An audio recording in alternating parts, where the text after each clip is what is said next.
টাঙ্গাইলের যত আওয়ামী লীগের এমপি, পৌরসভার চেয়ারম্যান টাঙ্গাইলের আওয়ামী লীগ করে, এরকম যে কোনো নেতা, ছাত্রলীগ, যুবলীগের প্রত্যেকটা নেতাকে আজকে রাত্রের মধ্যে সপরিবারে চিরদিনের জন্য টাঙ্গাইল ত্যাগ করার আলটিমেটাম দেওয়া হলো। তারা যদি না করে তাহলে কোনো সমস্যা নেই, আমরা তাদেরকে টাঙ্গাইলের মাটির সাথে মিশিয়ে দেওয়ার প্রতিজ্ঞা করেছি ইনশাআল্লাহ। আওয়ামী লীগের এটা আপনারা বললেন, এই আওয়ামী লীগের যে দালাল আছে কিছু বিভিন্ন জায়গায়, যারা এই আওয়ামী লীগের 15 বছর 10 বছর ভোগ করছে সম্পদ বিভিন্ন সেক্টরে, এদের ব্যাপারে কি কথা বলবেন?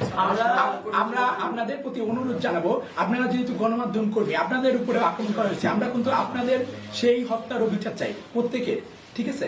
এবং আওয়ামী লীগ করে এবং আপনাদের এতদিন হ্যারেস করছে, স্বাধীনভাবে হচ্ছে মানে আমাদের নিউজগুলো প্রচার করতে দেয় নাই, কিংবা টাঙ্গাইলে এতদিন ধরে আওয়ামী লীগের নাম করে বিভিন্ন জিনিস করেছে, সেসব লিস্টগুলা আমাদের কাছে দেওয়ার আপনাদের অনুরোধ করা রইল। আপনারা আমাদের কাছে আওয়ামী লীগের 10 জন আওয়ামী নেতা আছে, প্রেস ক্লাব মেম্বার হয়েছে। আমরা জানি এখন যারা এই নেতা রয়েছেন তারাই আওয়ামী লীগ, কারণ আওয়ামী লীগ এমন ভাবে সারা বাংলাদেশকে দখল করছে যে প্রত্যেকটা জায়গায় তাদের এই সব নেতাদেরকে বসিয়ে তারা কন্ট্রোল করেছে।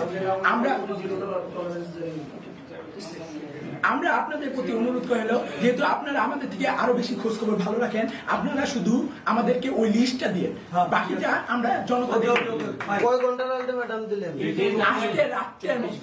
24 ঘন্টা না, আজকে রাত্রের মধ্যে, কালকে আমরা বিজয় মিছিল বের করব, তারা না গেলে কোনো অসুবিধা নাই, টাঙ্গাইলের মাটি তাদের জন্য অপেক্ষা করছে।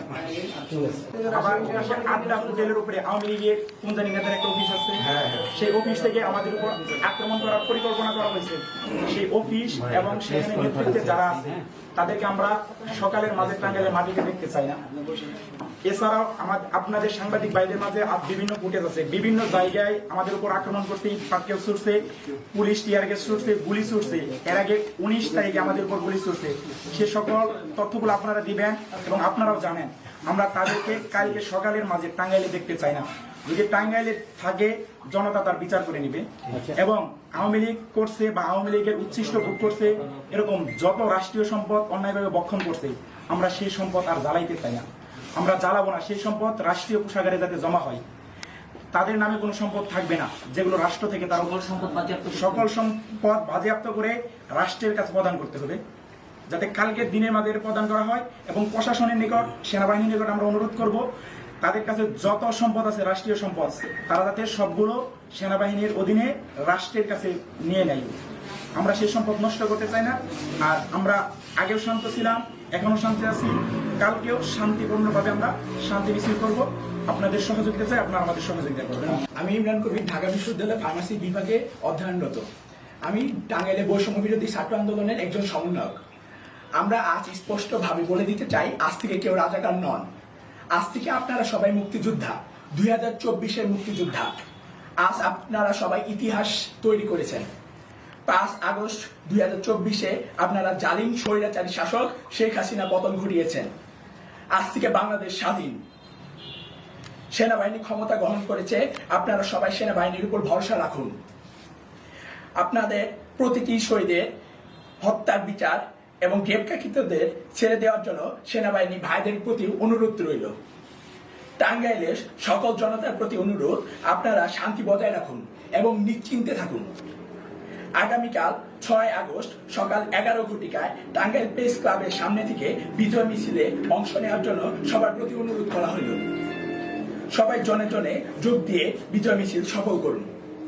সেনাবাহিনীর যারা ক্ষমতা গ্রহণ করেছে, ক্যাপ্টেন, তাদের সাথে আমাদের কথা হয়েছে। তারা বলছেন যে সকল কুত্তা কিংবা জালিম পুলিশেরা আমাদের ভাইদের শহীদ করেছে, তারা একদম এই গালিটা দিয়ে বলেছে তাদের প্রত্যেকজনকে তারা আইনের আওতায় আনবেন এবং তাদের সেনাবাহিনীর নিয়ম অনুযায়ী তারা তাদেরকে সেই শাস্তিটা দিয়ে দিবেন। এবং আমরা তাদের প্রতি ভরসা রাখলাম। টাঙ্গাইলে আজকে কোনো হতাহত হয়েছে কিনা? আজকে সেটা কিভাবে হয়েছে, কোথায় হয়েছে সেটা আমরা বলছি। আজকে আমাদের বাংলাদেশ স্বাধীন হয়েছে। স্বাধীন হওয়ার পরবর্তীতে আমরা যখন বিজয় মিছিল নিয়ে আমাদের টাঙ্গাইলের প্রাণকেন্দ্র শহীদ মিনার এবং উদ্যানে অবস্থান করতে নিয়েছিলাম, তো সেখানে যখন কিছু ভাইয়েরা বিজয় মিছিল নিয়েছিল, তখন ঠিক মানে আয়েশা খান মেমোরিয়াল হসপিটালের ওই দিক থেকে শুরু করে পুলিশ টিয়ার শেল নিক্ষেপ করে প্রথমে ছত্রভঙ্গ করে, তারপরে আমাদের উপরে অর্থাৎ সাধারণ শিক্ষার্থী এবং জনতার উপরে পুলিশ সাধারণ রাবার বুলেট থেকে শুরু করে এমনি গুলিও করেছে। 2 জন গুলিবিদ্ধ হয়ে হসপিটালে আহত হয়েছে। আমরা এখনো সঠিক তদন্ত করতে পারিনি যে ওনারা নিহত মানে শহীদ হয়েছে কিনা। এবং এবং 3 জন নিহত, সেটা হচ্ছে টাঙ্গাইলের ধনবাড়িতে আমাদের একজন নিহত হয়েছে, সেটা আমরা পেয়েছি, কিন্তু আমরা এখনো ফুল পরিচয়টা পাইনি।